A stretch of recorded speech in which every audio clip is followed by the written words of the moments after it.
Hello students, class 7. Good morning all of you. How are you? I hope you all are fine. Today we will study chapter 2nd, Hindi reader. Chapter name is छोटा जादूगर. Let's we start. Carnival के मैदान में बिजली जगमगा रही थी। हंसी और विनोद का कलनाद गूंज रहा था। इस छोटे से फुहारे के पास एक लड़का चुपचाप शरबत पीने वालों को देख रहा था। कार्निवल का मतलब होता है मेला। मेले के मैदान में बिजली चमक रही थी, जगमगा रही थी। बिजली का मतलब जो बिजली के बल्ब और लट्टू, ये ट्यूबलाइट्स लगी रहती हैं। हंसी और विनोद यानी कि सब लोग हंस रहे थे और मजाक कर रहे थे। कलनाद का मतलब शोर गूंज रहा था। उस छोटे से फुहारे के पास एक लड़का चुपचाप शरबत पीने वालों को देख रहा था। उसके गले में फटे कुर्ते के ऊपर एक मोटी सी सूत की रस्सी पड़ी थी। जेब में कुछ ताश के पत्ते थे। उसके मुंह पर गंभीरता के साथ धैर्य की रेखा थी, यानी कि वो कुछ सोच रहा था, गंभीर था और उसके मन में संयम था। वो धैर्य के सब कुछ देख रहा था, धैर्य के साथ सब कुछ देख रहा था। मैं उसकी ओर ना जाने क्यों आकर्षित। ये जो मैं हैं ये लेखक हैं, जो लेखक जिन्होंने कहानी लिखी है उन्होंने बोला कि मैं उसकी ओर ना जाने क्यों आकर्षित हुआ। वो बच्चे को देख के उसका मन उससे बात करने को पता नहीं क्यों हुआ। उसके अभाव में कुछ संपूर्णता थी, यानी कि वो गरीब दिख रहा था लेकिन फिर भी समझदार लग रहा था। मैंने पूछा, क्यों जी, तुमने इसमें क्या देखा? मैंने सब देखा। तो वो पूछते हैं कि तुमने इसमें इस मेले में क्या क्या देख लिया? तो वो बोलता है कि मैंने सब देखा है। यहाँ चूड़ी फेंकते हैं, खिलौनों पर निशाना लगाते हैं। जो जो चीज़ें उसने उस मेले में देखी थी वो बताने लगता है। तीर से नंबर छेदते हैं। मुझे तो खिलौने पर निशाना लगाना अच्छा लगा। जादूगर तो बिल्कुल निकम्मा है। तो उसमें कोई जादूगर होगा तो वो बच्चा कहता है कि जो जादूगर है वो तो बिल्कुल बेकार है, उससे अच्छा ताश का खेल तो मैं दिखा सकता हूँ। उसने बड़े जोश से कहा। उसकी वाणी में कोई कहीं रुकावट ना थी, यानी कि वो अपने पर पूरा कॉन्फिडेंट था कि जो जादूगर था वो बेकार है और उससे बढ़िया जादू का खेल मैं दिखा सकता हूँ। मैंने पूछा, और उस पर्दे में क्या है? वहाँ तुम गए थे तो कोई पर्दा होगा। उन्होंने उसकी तरफ इशारा करेगा, उस पर्दे में क्या है? नहीं, मैं नहीं जा सका, टिकट लगता है। मैंने कहा तो चलो मैं वहाँ पर तुमको ले चलूँ। मैंने मन ही मन कहा, भाई आज के तुम ही मित्र हो। तो वो उसे अपना मित्र बना लेते हैं। जो लेखक होते हैं उस बच्चे को अपना मित्र बना लेते हैं और वो कहते हैं चलो मैं लेके चलूँ। उसने कहा, वहाँ जाकर क्या कीजिएगा? चलिए निशाना लगाया जाए। तो वो कहता है कि वहाँ जाने का मन नहीं है, चलो निशाना लगाते हैं। मैंने उससे सहमत होकर कहा तो चलो पहले शरबत पी लिया जाए। उसने हाँ के लिए सर हिला दिया। तो वो कहते हैं निशाना लगाने से पहले चलो शरबत पीते हैं। जो लेखक होते हैं वो उस बच्चे से कहते हैं चलो शरबत पीते हैं। मनुष्य की भीड़ से जाड़े की संध्या भी वहाँ गर्म हो रही थी। तो वो सर्दी का मौसम था लेकिन वहाँ भीड़ ज़्यादा थी तो वहाँ गर्मी उन्हें लगने लगी। हम दोनों शरबत पीकर निशाना लगाने चले। राह में ही उससे पूछा, तुम्हारे घर और कौन है? उसने कहा, माँ और बाबूजी। तो उन्होंने तुमको यहाँ आने के लिए मना नहीं किया? बाबूजी जेल में हैं। क्यों? देश के लिए, वह गर्व से बोला। तो कहते हैं मेरे बाबूजी देश के लिए, यानी कि देश की सेवा करते हुए जेल में चले गए। और तुम्हारी माँ वह बीमार है और तुम तमाशा देख रहे हो। तो वो कहते हैं कि तुम्हारी माँ बीमार है और तुम तमाशा देख रहे हो। तो उसके मुँह पर तिरस्कार की हंसी फूट पड़ी। तिरस्कार का मतलब होता है किसी का अपमान करना। उसने कहा, तमाशा देखने नहीं, दिखाने निकला हूँ। कुछ पैसे ले जाऊँगा तो माँ को पथ्य, पथ्य का मतलब होता है नाश्ता। तो वो कहता है कि मैं यहाँ पर मेरा देखने नहीं, कुछ खेल दिखाने आया हूँ। मैं जादूगर हूँ और कुछ खेल दिखा के मुझे जो पैसे मिलेंगे उससे मैं माँ के लिए कल का नाश्ता खरीदूँगा। मुझे शरबत ना पिलाकर आपने मेरा खेल देखकर मुझे कुछ पैसे दे दिए होते तो मुझे तसल्ली हो जाती। तो वो कहता है आपने मुझे शरबत पिलाया, इसके अलावा इसकी जगह तो आप मुझे पैसे दे देते ना, तो मुझे कुछ तसल्ली सी हो जाती। मैं आश्चर्य से उस 13-14 वर्ष के लड़के को देखने लगा। हाँ, मैं सच कहता हूँ बाबूजी, माँ जी बीमार है इसलिए मैं नहीं गया। कहाँ? जेल? जब कुछ लोग खेल तमाशा देखते ही हैं तो मैं क्यों ना दिखाकर माँ की दवा करूं और अपना भी पेट भरूं। मैंने दीर्घ निश्वास लिया। चारों ओर बिजली के लट्टू नाच रहे थे। मन व्यग्र हो उठा। मैंने उससे कहा, अच्छा चलो निशाना लगाया जाए। तो उसकी सब बातें सुनकर बेचैन हो जाते हैं जो लेखक होते हैं और अपने को संभालते हुए कहते हैं चलो निशाना लगाया जाए। हम दोनों उस जगह पहुँचे जहाँ खिलौनों को गेंद से गिराया जाता है। मैंने 12 टिकट खरीद कर उस लड़के को दिए। वह लड़का पक्का निशानेबाज निकला। उसकी कोई गेंद खाली नहीं गई। देखने वाले दंग रह गए। उसने 12 खिलौने बटोर लिए। उसे उठाता कैसे? कुछ मेरे रुमाल में बांधे, कुछ अपनी जेब में रख लिए। वो जो लेखक होते हैं उसको 12 टिकट खरीद कर दे देते हैं और वो 12 के 12 बॉल से खिलौने जीत लेता है। सारे के सारे खिलौने लेके वहाँ से चला जाता है। लड़के ने कहा बाबूजी आपको तमाशा दिखाऊंगा, बाहर आइए मैं चलता हूँ। तो लड़का कहता है कि बाबूजी अब हमने निशाना लगा लिया, खिलौने भी जीत लिए, अब मैं आपको तमाशा दिखाऊंगा। मैं 9-11 हो गया, लेकिन मैंने मन ही मन कहा इतनी जल्दी आँख बदल गई। तो वो ये सब कहता, तो वो जो लेखक होते हैं वो तमाशा देखने को मना कर देते हैं। तो वो लड़का वहाँ से चला जाता है। मैं घूमकर पान की दुकान पर आ गया। पान खाकर बड़ी देर तक इधर उधर टहलता रहा। चूल्हे के पास लोगों को ऊपर नीचे आना देखने लगा। अकस्मात किसी ने ऊपर के हिंडोले से पुकारा बाबूजी। मैंने पूछा कौन? मैं हूँ छोटा जादूगर। अब जो बच्चा होता है वो झूला झूल रहा होता है, तो वो ऊपर से चिल्लाता है बाबूजी। तो वो पूछते हैं कौन है? तो वो कहता मैं हूँ छोटा जादूगर। कुछ दिनों बाद कोलकाता के सुंदर बॉटेनिकल गार्डन में लाल कमलिनी से भरी हुई एक छोटी सी झील के किनारे घने वृक्षों की छाया में अपनी मंडली के साथ बैठा हुआ मैं जलपान कर रहा था। बॉटेनिकल गार्डन होते हैं जहाँ पर बहुत सारे पेड़ पौधे और बहुत सारे जो आयुर्वेद की दवाइयाँ होती है वो सारी एक गार्डन में होती हैं। तो वहाँ पर वो अपनी टीम के साथ, जो लेखक होते हैं अपने टीम के साथ आए होते हैं और एक फुहारे के पास बैठे होते हैं और वहाँ पर नाश्ता कर रहे होते हैं। वहाँ पर कुछ बातें हो रही थी, इतने में छोटा जादूगर दिखाई पड़ा। हाथ में 4 खाने का खादी का झोला, साफ जांघिया और आधी बाँह का कुर्ता, सिर पर मेरा रुमाल सूत की रस्सी से बंधा हुआ था, मस्तानी चाल से झूमता आकर कहने लगा।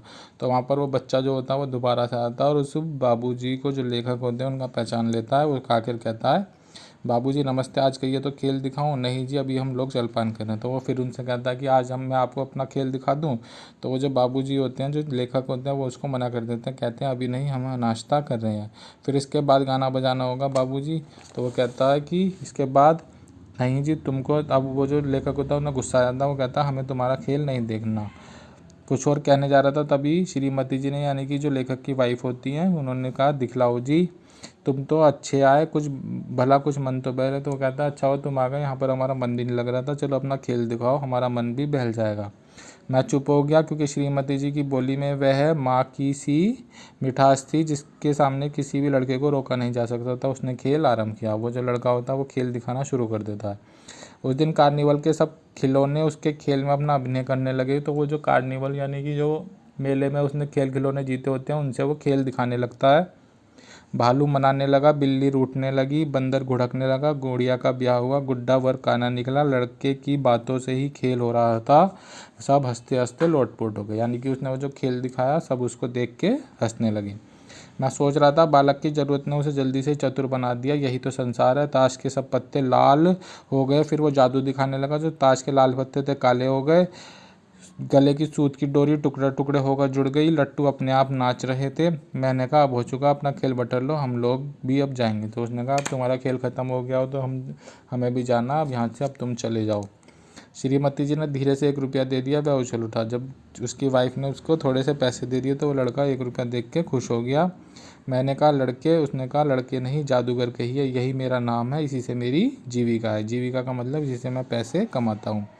मैं कुछ बोलना ही चाहता था कि श्रीमती जी ने कहा अच्छा तुम इस रुपये से क्या करोगे?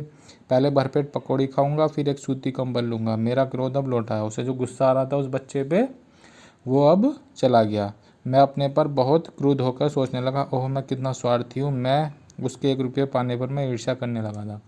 तो उसे अपने पे गुस्सा आने लगता, जो बच्चे पे गुस्सा आ रहा था वो चला जाता, खुद पे गुस्सा आने लगता है कि मैं इस बच्चे पे गुस्सा हो रहा था जो खेल दिखा रहा था, इस बच्चे के लिए 1 रुपया कितना ज़रूरी था।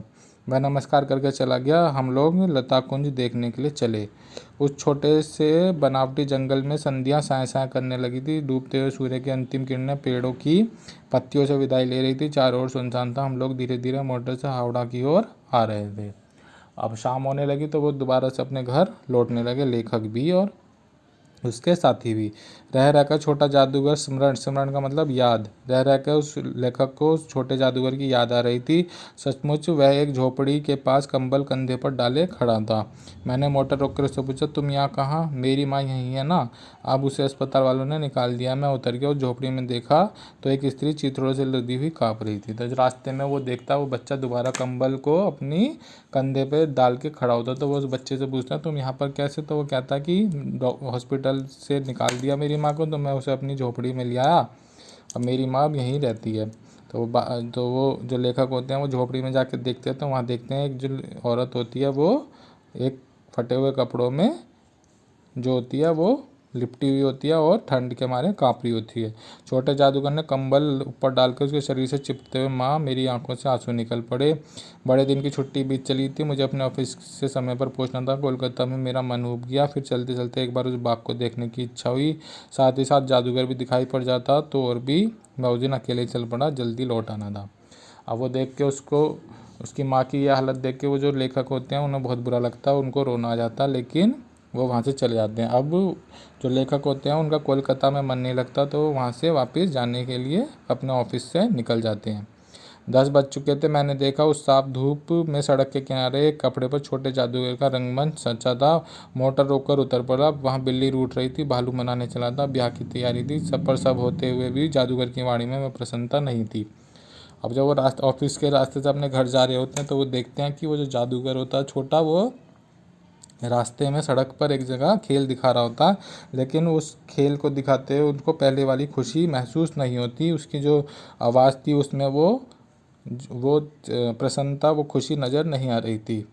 अब जब औरों को हंसाने की चेष्टा कर रहा था तब जैसे स्वयं कांप जाता था। मैं आश्चर्य से देख रहा था। खेल हो जाने पर पैसा बटर को उसने भीड़ में मुझे देखा। वह जैसे क्षण भर के लिए स्फूर्तिमान हो गया। मैंने उसकी पीठ थपथपाता हुआ पूछा, आज तुम्हारा खेल जमा क्यों नहीं? तो वो उससे पूछते हैं, आज क्या हो गया, तुम उदास दिख रहे हो? आज तुम्हारे खेल में भी वो पहले वाली बात नहीं थी। वो जो बच्चा होता है उनको देख के पहचान जाता है। माँ ने कहा, आज तुरंत चले आना, मेरी घड़ी समीप है, अविरल भाव से उसने कहा। तब भी तुम खेल दिखाने चले गए? उसने कहा, क्यों ना आता। और कुछ अधिक कहने जैसे वह अपमान का अनुभव कर रहा था। तो वो कहता कि आज मेरी माँ ने कहा था कि जल्दी से आ जाना, क्योंकि अब मेरी मृत्यु होने वाली है। मैं अब बहुत ही कम समय की मेहमान हूँ, इसलिए मुझे जल्दी से खेल दिखाना था। तो वो उससे पूछते हैं कि फिर भी तुम्हारी माँ की ऐसी हालत थी, फिर भी तुम खेल दिखाने चले आते? उसने कहा, क्यों ना आता।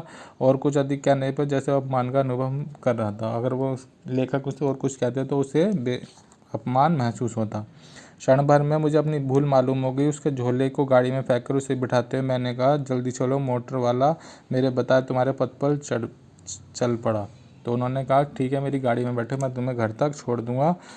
कुछ ही मिनटों में मैं झोपड़े के पास पहुंचा। जादूगर दौड़कर झोपड़े में मामा पुकारते हुए था। मैं भी पीछे था, किंतु स्त्री के मुंह से बे निकल कर रह गया। जैसे ही वो उसकी झोपड़ी में पहुंचते हैं तो वो जो जादूगर होता है वो दौड़ के अपनी माँ पुकारते हुए झोपड़ी में जाता है। पीछे पीछे लेखक भी जाते हैं, लेकिन उसकी माँ की तब तक मृत्यु हो जाती है। उसके दुर्बल हाथ उठाकर गिर पड़े। जादूगर उससे लिपटा रो रहा था। मैं भौचक्का खड़ा था।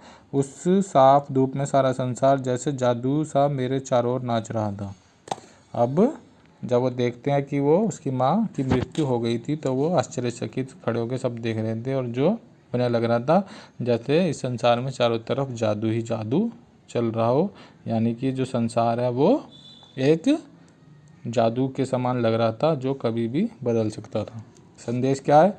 विकट परिस्थितियों में जीवन का सर थमता नहीं है, यानी कि हमारे जीवन में कितनी परेशानियां आ जाए तो जो जीवन है वो अपनी रफ्तार से चलता रहता है, वो कभी भी किसी के लिए रुकता नहीं है।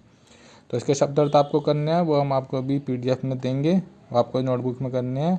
विनोद का मतलब मनोरंजन, रुकावट का बाधा, पत्थे का नाश्ता, बटोर का इकट्ठा, कमलिनी का कमल का फूल, कलनाद शोर, तिरस्कार बेइज्जती, दंग हैरान, हिंडोले झूला और अविचल स्थिर। इसके बाद आपको ये रिक्त स्थान करने हैं। डैश में मैदानों बिजली जगमगा रही थी, तो कहाँ? कार्निवल। तो चलो पहले डैश पी लिया जाए। क्या पी लिया जाए? शरबत। मेरे बाबूजी डैश में हैं। कहाँ पर थे? जेल में थे। श्रीमती जी ने धीरे से डैश 1 रुपया दे दिया। मुझे अपनी डैश में समय से पहुँचना था। कहाँ पहुँचना था? और घर। इसके बाद आपको टिक राइट करने हैं। प्रस्तुत अध्याय के लेखक है सुमित्रा नंदन पंत, महादेवी वर्मा, जयशंकर प्रसाद। तो इसकी जो कहानी जो लिखी है वो जयशंकर प्रसाद जी ने लिखी है। छोटा जादूगर जादू क्यों दिखाता था? स्कूल फीस के लिए, खिलौने के लिए, माँ के इलाज के लिए। तो माँ के इलाज के लिए। लेखक छोटे जादूगर से नफरत करने लगा क्योंकि लेखक उसे धोखेबाज समझता था। छोटे जादूगर ने लेखक के पैसे चुराए थे। लेखक की पत्नी से उसने पैसे ठगे थे। या फिर तो उन्हें लगता था कि लेखक की पत्नी से उसने पैसे ठगे थे। लेखक को छोटे जादूगर पर दया क्यों आई? वह छोटा बच्चा माँ का इलाज करवाता था, वह रोगी हो गया था, वह बीमार हो गया था। तो क्यों दया क्यों आई? क्योंकि वह छोटा बच्चा अपनी माँ का इलाज करवाता था। तो ये आपको PDF सेंड कर देंगे, नोटबुक में करने हैं। Thank you, have a nice day.